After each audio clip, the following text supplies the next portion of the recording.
Splinter by J.S. Miller. Read by Adam Slate.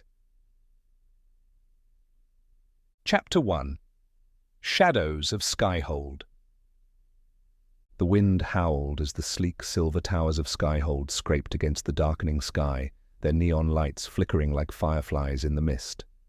Below, in the slums of Sector 12, the air was thick with smog, a mix of dust, heat, and the faint crackle of energy pulsing through the city's vast network of airborne vehicles and towering superstructures. It was a city of the future, but for those living in its lower levels, the future had long since left them behind. Rian Vale navigated the shadowed alleys with the precision of someone who knew these streets all too well. His footsteps were light, his body relaxed but alert. Years of surviving as a courier for hire had honed his instincts, making him wary of every corner, every passerby. You could never tell who was on Concord's payroll down here. He tugged at the collar of his coat, pulling it higher around his neck as he adjusted the bag slung across his shoulder. Inside the bag was his latest delivery, a small, unmarked package. Simple job, they'd told him. Nothing unusual. But Rian knew better. In Skyhold, nothing was ever as simple as it seemed. The familiar hum of a skimmer, a personal aerial vehicle, whined overhead. Rian instinctively pulled back into the shadows, his dark hair blending into the shadows, his sharp green eyes scanning the street for any sign of trouble. He caught a glimpse of the skimmer as it flew past, its Concord insignia barely visible in the fading light. The Concord, the corporation that ruled everything. From the air you breathed to the lights in your home, they had their hands on it all. Once, Rian had believed in their mission, back when he'd been a soldier, fighting for their cause. But that felt like a lifetime ago. Now he worked for anyone who could pay, ferrying illicit tech, information, and contraband through Skyhold's labyrinthine sectors. The money wasn't great, but it was enough to keep him alive. And these days, survival was the only thing that mattered. He reached his destination, a rundown warehouse nestled between two towering apartment blocks. The entrance was nearly invisible, hidden behind rusting metal beams and flickering holographic ads. Rian knocked 3 times on the metal door, waited, and then knocked once more. The door hissed open, revealing a woman standing in the dimly lit interior. She was tall, with short-cropped brown hair and a stern expression. Her eyes flicked to the bag over Rian's shoulder. "You're late," she said, her voice low but sharp. "Traffic," Rian replied dryly, stepping inside and glancing around.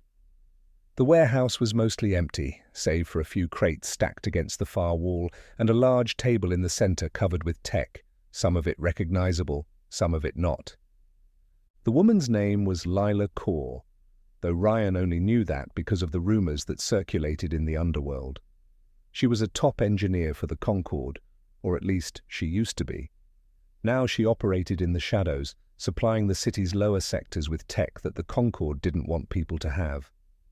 "Got what you wanted," Rian said, tossing the bag onto the table. Lila opened it with the precision of someone used to handling dangerous materials. She pulled out the small black device inside, a data chip no bigger than a fingernail. Her eyes widened for a moment before she quickly schooled her expression. "This is it?" she asked, her voice suddenly tense. "That's what you asked for, isn't it?" Rian said, raising an eyebrow. Lila hesitated, her fingers brushing over the chip's smooth surface. "Do you have any idea what this is?" "Not my business to know," Rian replied, leaning against the wall. "I'm just the delivery guy." Lila looked at him sharply. "You should care. This isn't just some ordinary piece of tech, Vale. This could change everything." Before Rian could respond, the distant hum of skimmers grew louder, the unmistakable sound of Concord's security forces. His hand instinctively went to the blaster hidden beneath his coat. "What did you do?" he asked, his voice low, eyes narrowing at Lila.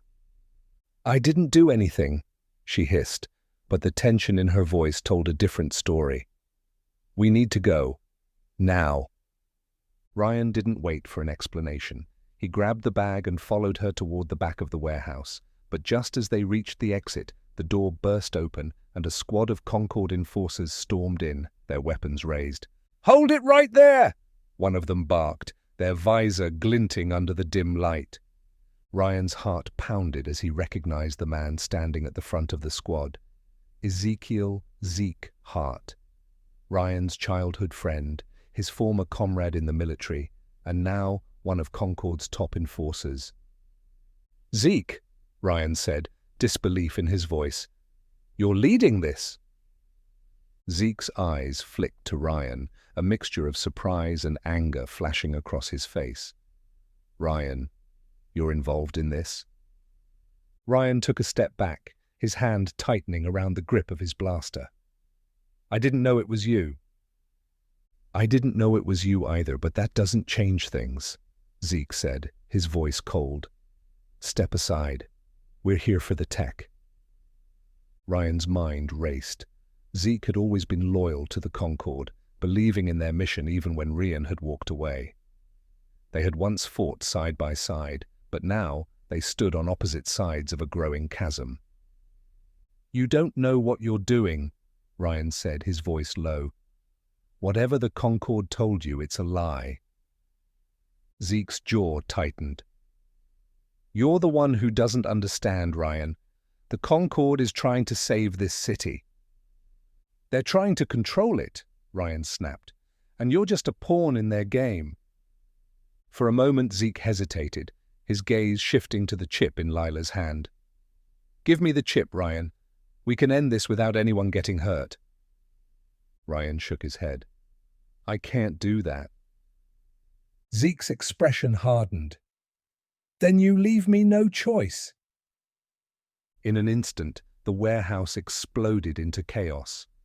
Blaster fire echoed through the air as Rian ducked behind a crate, returning fire while Lila scrambled to find cover. The Concord enforcers moved with military precision, closing in on them from all sides. "Rian!" Lila shouted from behind a stack of crates. "We need to get out of here!" Rian fired another shot, taking down one of the enforcers before glancing back at her. "Working on it!" He could see Zeke moving toward him through the haze of smoke and blaster fire, his eyes locked on Rian with an intensity that sent a chill down his spine. This wasn't just a mission for Zeke. This was personal. With no other options, Rian grabbed Lila by the arm and pulled her toward the exit. They burst out into the alley, the cold night air hitting them like a shock as they sprinted down the narrow streets, skimmers roaring overhead. "Where do we go now?" Lila asked, her breath ragged. Rian didn't answer immediately, his mind still reeling from the encounter with Zeke. He had never imagined that they would be on opposite sides of a fight like this. But now, there was no turning back. "Follow me," he finally said, leading her deeper into the maze of alleys. As they disappeared into the shadows of Skyhold, Rian couldn't shake the feeling that his world had just shifted in a way that he could never have predicted. Zeke was no longer his friend, he was his enemy. And the line between who could be trusted and who couldn't was starting to blur in dangerous ways. And in the heart of Skyhold, nothing was as it seemed.